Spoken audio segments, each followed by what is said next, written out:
Good morning, and it's Lily here from Heal Scotland and Scotland's Wild Medicine. And I have got with me my darling friend Rory McPhee from Lindor Curative Forest.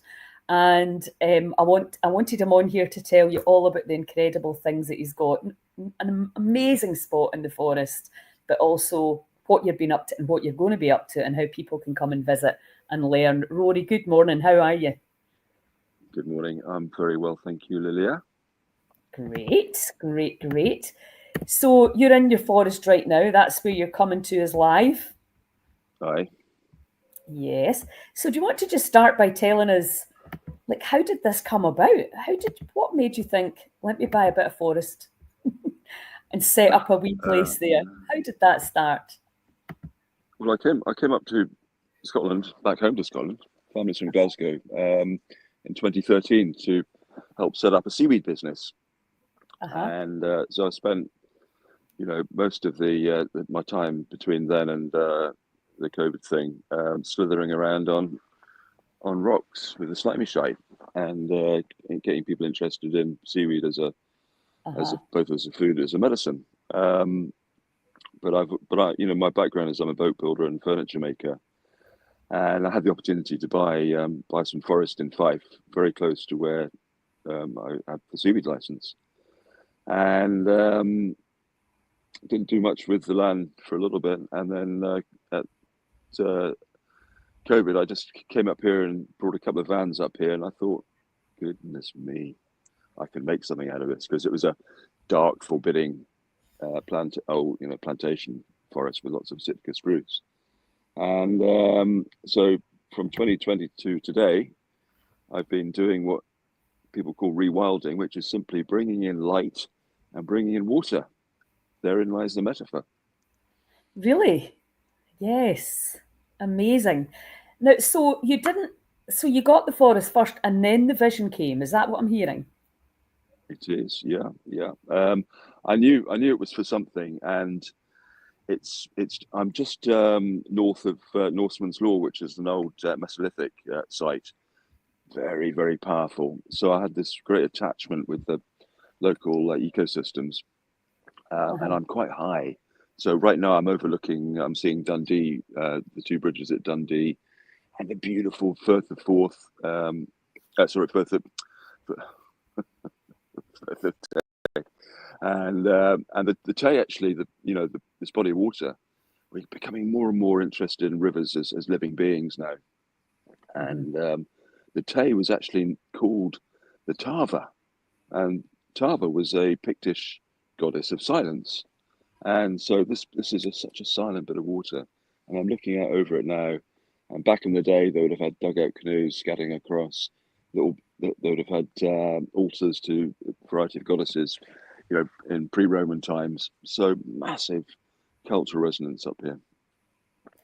Yes, and I mean, obviously, I've been up a few times now, and I just love it there. It instantly just puts me into. I love the smells. My uncle was back in the day, you called him a woodcutter. And he used to take us into the forest with the power saw, and we were allowed to run free. So I've always had that connection of the smells, particularly. I love the smells and the sort of noise of the silence, because there is a sort of noise in the forest, but it's so incredibly peaceful. And we're now understanding, obviously, the huge positive impact that can have on our nervous system.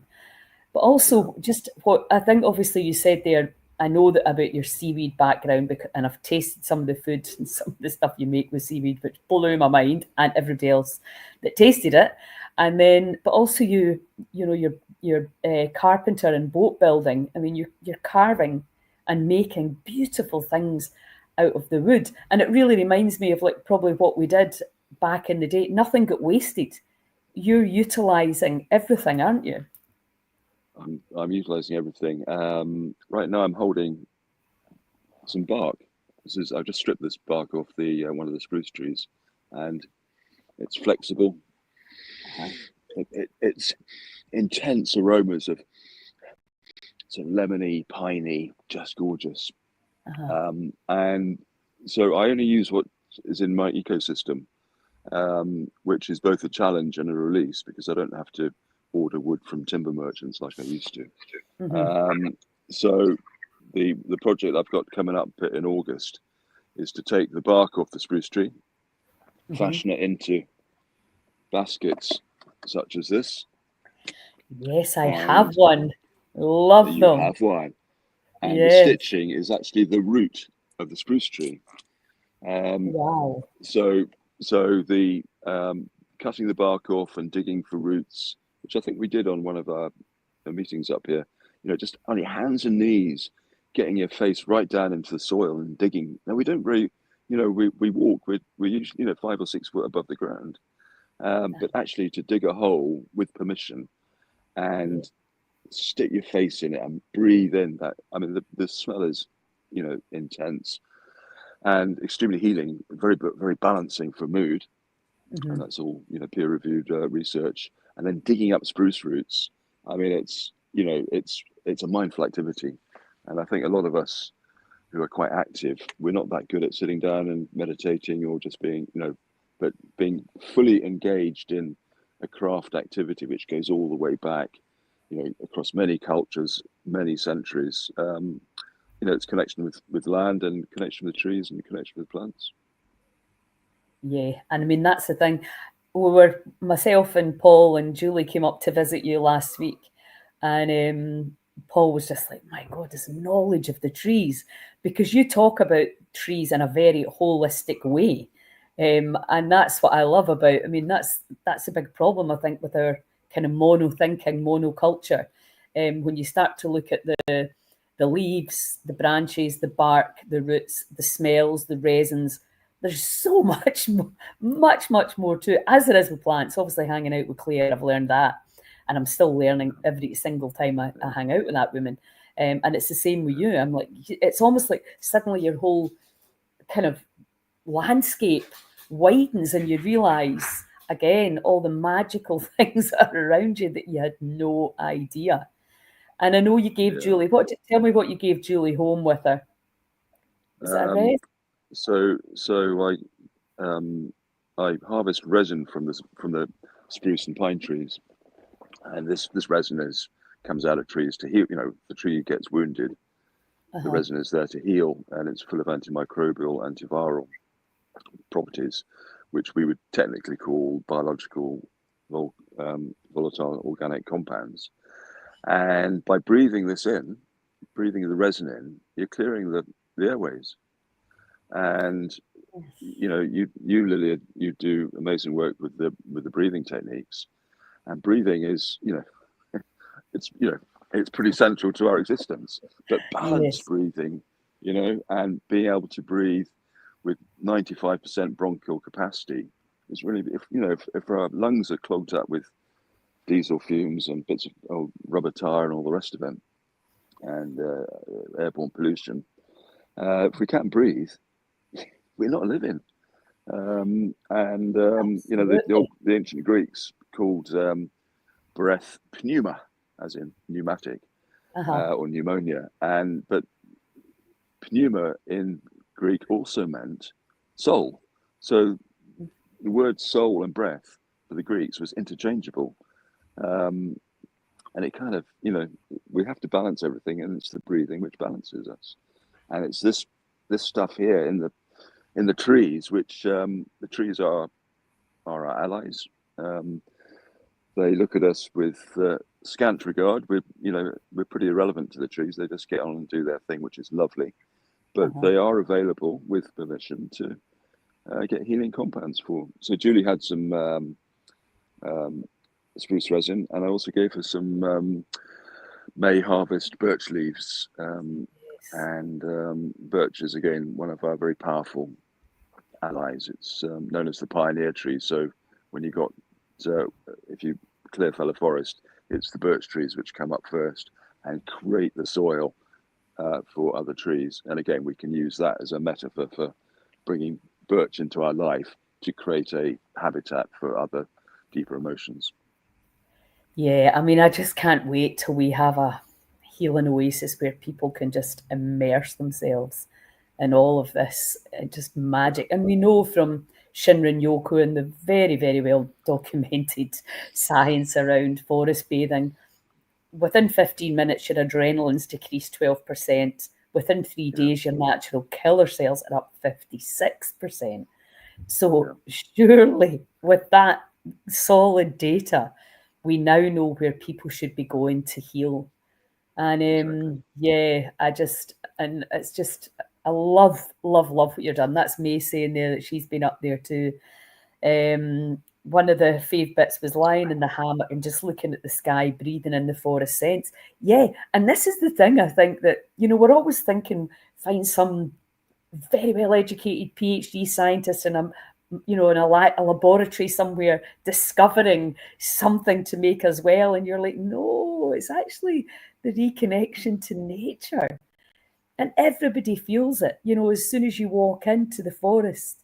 Can you talk a little bit about, because I'm sure some of the trees there were planted, because there's the big kind of, I see it a bit like it's like the dolphins that are bred in captivity compared to the dolphins that are out in the wild. It's like, there's almost like a shame around being a planted tree rather than just an indigenous wild, rewilding tree. What's your take on that in terms of power, tree power? Well, the trees which were planted, occasionally they do look a bit embarrassed, but they were here for a purpose. They were put in by man, and yet man can't control the ecosystem. We can control it for a bit of time, but within the soil there's a whole seed bank. So this is where the water and light comes in, because I'm felling some of the trees and clearing up the canopy, the branches that cut the light out. So I'm letting light in, and sunlight, moonlight, and water, which will ignite the seeds. And bang, I'm getting birch coming up, maybe 3-foot growth a year. I'm getting willow coming up, and I'm getting rowan coming up, which is, of course, our magic tree in Scotland. And this year was the so we would call this natural regeneration in forestry.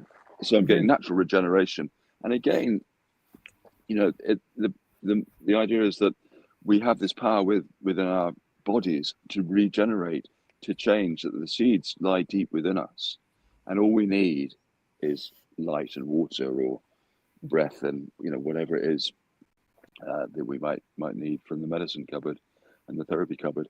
But the seeds lie in us. The seeds lie in the soil.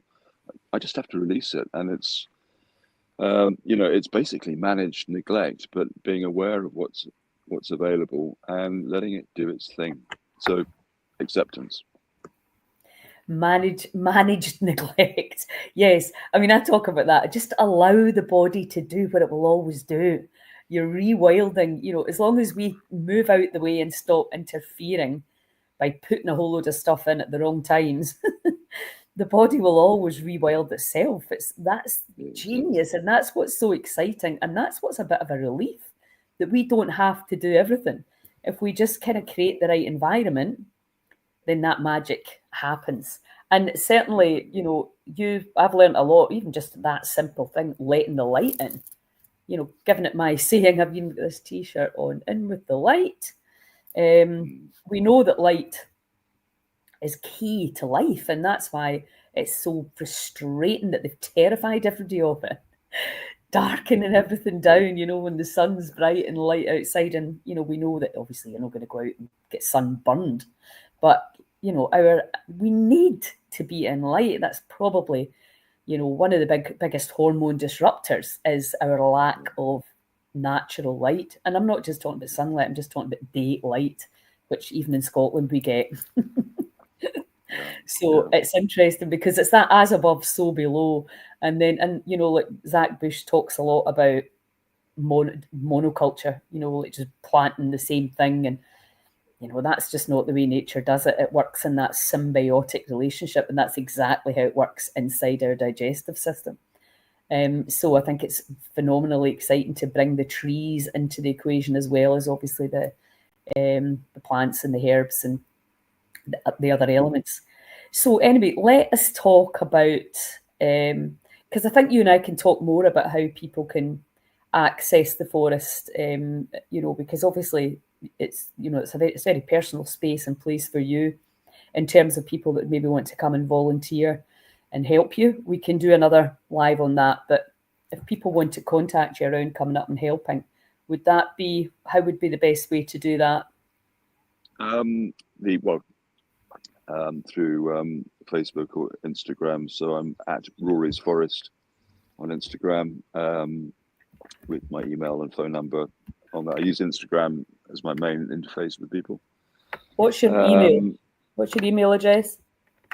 It's Rory McPhee, MACPHEE, at yahoo.com. Rory, RORY, MACPHEE at yahoo.com. And so I'll probably be starting the volunteer program late September.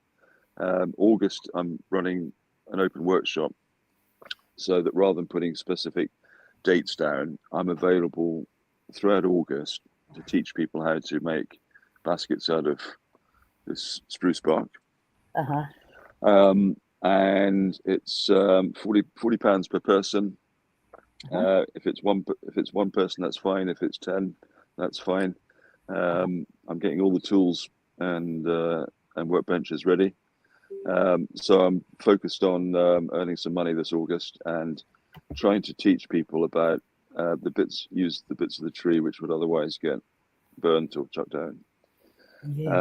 And very much, have you come across a book called Braiding Sweetgrass?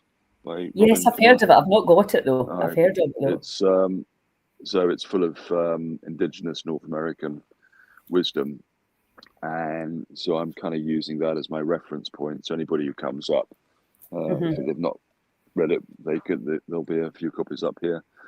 And so it's really,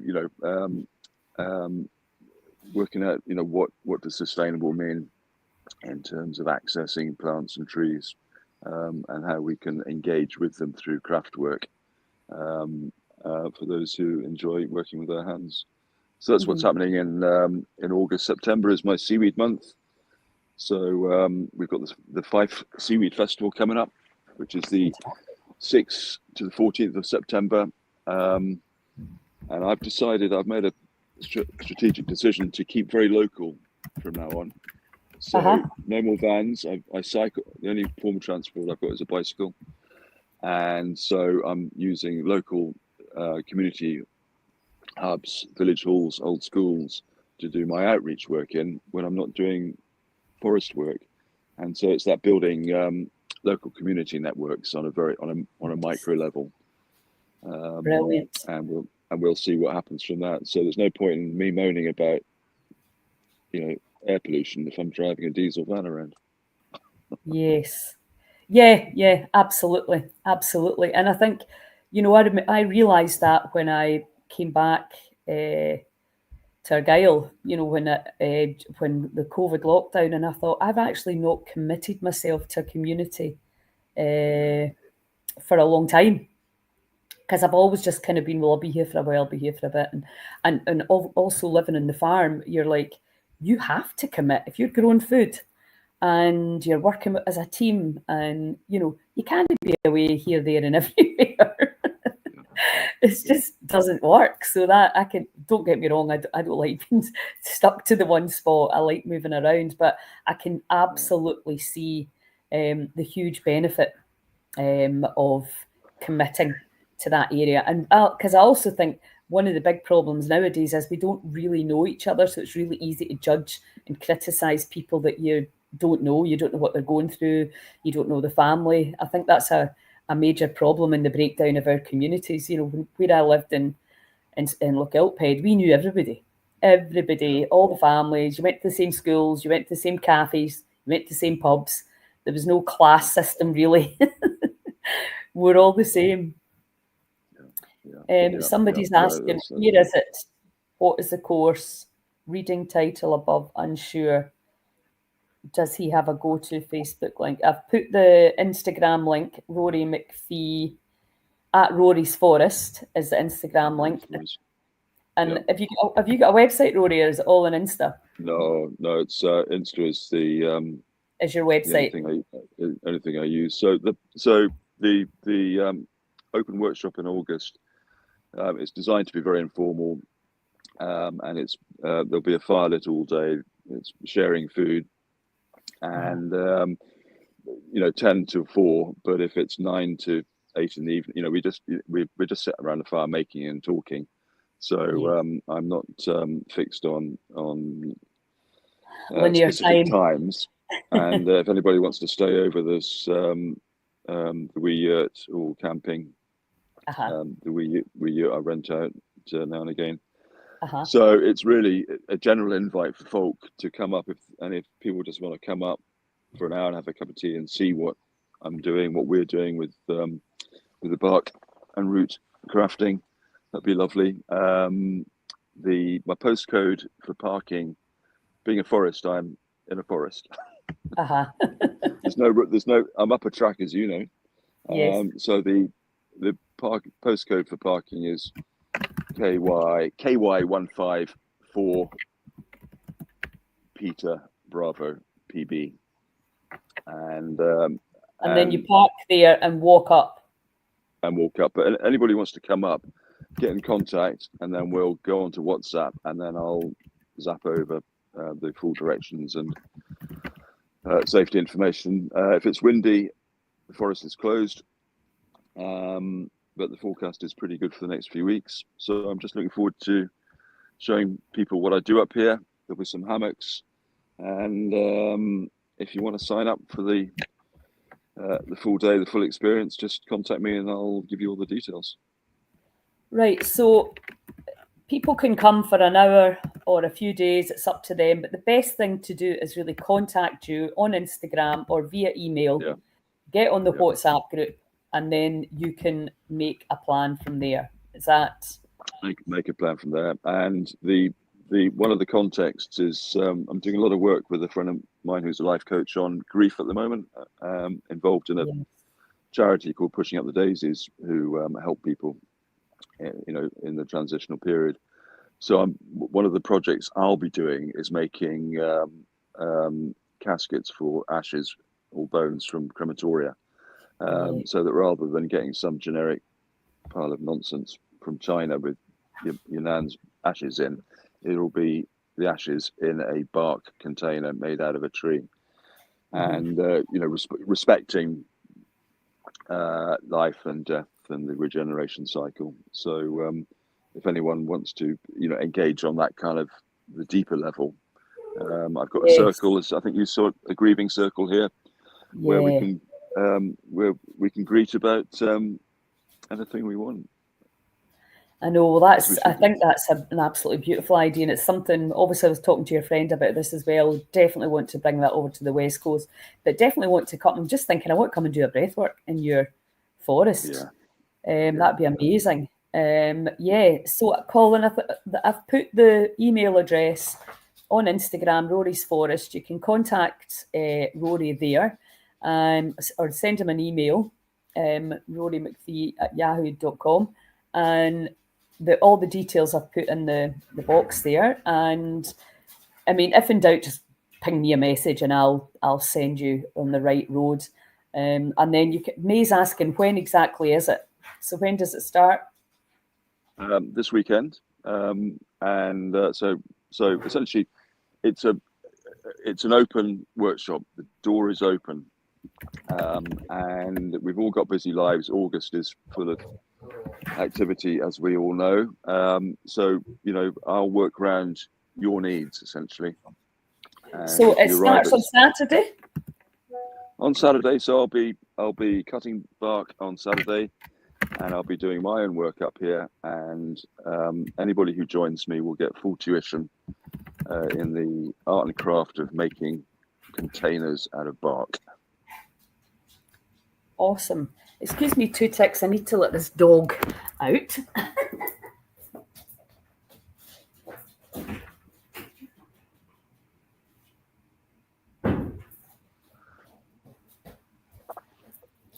Sorry.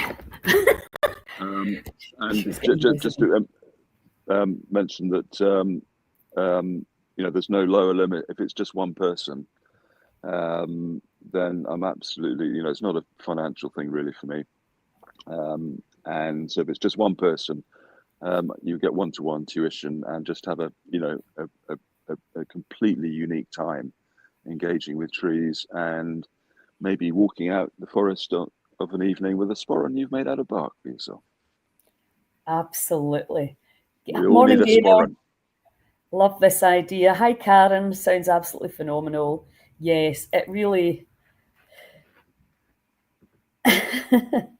thanks, Colin. You've got all the info you need now. And as I say, if anybody's in doubt, they just message me and I will direct them from there. So listen, I'm not sure I'll be back over this way until Aberfeldy. So I'll maybe give you a shout on the way up from there. Definitely going to organise a breathwork class up there as well. Yes. That'd be absolutely amazing. Get all these phytoncides and all of the aromatherapy in, and yeah, amazing. Well, listen, best of luck with it. And Thank you very much. Please, guys, if you're watching this live or watching it in on replay, share. Obviously, Rorys, like, it's not far from, well, actually, I tell you, it's 18 minutes from Abernethy and probably about, 25 from Perth? It's very... 25 from Perth, 50 minutes from Edinburgh Airport, an hour and a half from Leith, and an hour and a half from Byres Road. I know, it's nothing. And what from Dundee? Half an hour? 20 minutes, 25 minutes, Yeah. 25 minutes. So it's actually really, really accessible. So please help us by sharing this live if you've enjoyed it, telling people about it, and actually getting yourselves along and get into that magnificent healing space that Rory's created. Well, listen, thank you. Thank you very much for coming on. I know that and if anybody wants to volunteer as well, because there's a lot of work, I know it's that Forth Road Bridge thing, isn't it? And there's a lot of growth and somebody that is really into nature could hugely benefit from helping you and just being immersed in the beauty. So I think I'll probably set up a weekend in mid-September with food and camping and yurts, and try to get about half a dozen people up here and 6 pairs of gloves and lots of fires and lots of ground clearance. I'll give you a date so that I can come on that, definitely.